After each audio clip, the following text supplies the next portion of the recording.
সমুদ্র সৈকতের লাবণী পয়েন্টে সাগরে গোসলে নেমে এক পর্যটকের মৃত্যু হয়েছে। তার নাম মোহাম্মদ ইয়াছিন। তার বাড়ি গোপালগঞ্জে এবং তিনি ঢাকায় ইপিজেড ক্যাফে নামে একটি প্রতিষ্ঠানে চাকরি করতেন এবং সেই প্রতিষ্ঠান থেকে মূলত তারা তারা মূলত সেই প্রতিষ্ঠান থেকে 110 জনের একটি টিম কক্সবাজার সমুদ্র সৈকতে ভ্রমণে আসেন।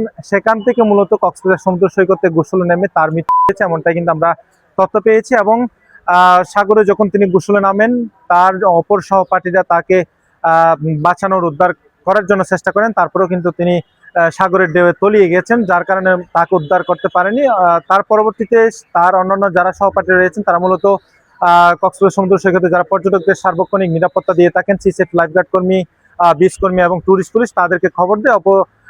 তার পরবর্তীতে মূলত সিসেট লাইফগার্ড কর্মী এবং বিচ কর্মীর তৎপরতায় তাকে উদ্ধার করে কক্সবাজার সদর হাসপাতালে নিয়ে আসে এবং কর্তব্যরত চিকিৎসক তাকে মৃত ঘোষণা করেন। সেই তথ্যটি পেয়ে আমরা মূলত এই মুহূর্তে কক্সবাজার সদর হাসপাতালে আছি।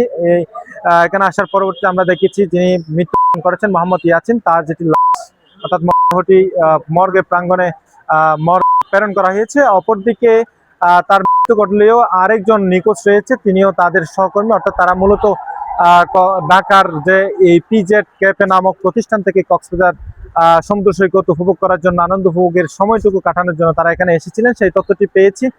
মূলত তাদের যেটি আনন্দ উপভোগের সময়টুকু সেটি এখন বিষাদে পরিণত হয়েছে, তেমনটাই কিন্তু আমরা কক্সবাজার সদর হাসপাতালে তাদের সহপাঠীদের এসে দেখতে পাচ্ছি। মূলত তাদের সহপাঠীরা বলছেন তারা যে 110 জনের একটি টিম ঢাকার যে ইপিজেড ক্যাফে নামক প্রতিষ্ঠান থেকে তারা মূলত ভ্রমণে এসেছিলেন।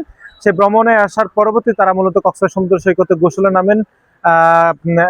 বিভিন্ন দল বেঁধে তারা মূলত গোসলে নেমে আনন্দ উপভোগের সময়টুকু কাটাচ্ছিলেন। সেই মুহূর্তে ইয়াসিন মূলত যে সাগরের ঢেউ, সেই সাগরের ঢেউয়ে তলিয়ে যায়। এক পর্যায়ে তার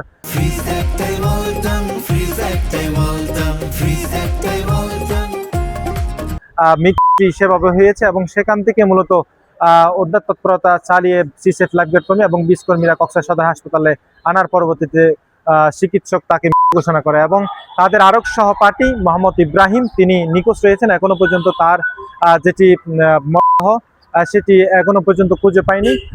প্রায় 2 ঘন্টা পেরিয়ে গেলেও মোহাম্মদ ইব্রাহিম যিনি নিখোঁজ রয়েছেন, অর্থাৎ সাগরের ঢেউয়ে যিনি নিখোঁজ রয়েছেন, তার যেটি মরদেহ সেটি এখনো পর্যন্ত উদ্ধার করা হয়নি। সেটি মূলত আমাদের কাছে এই পর্যন্ত তথ্যটি আছে।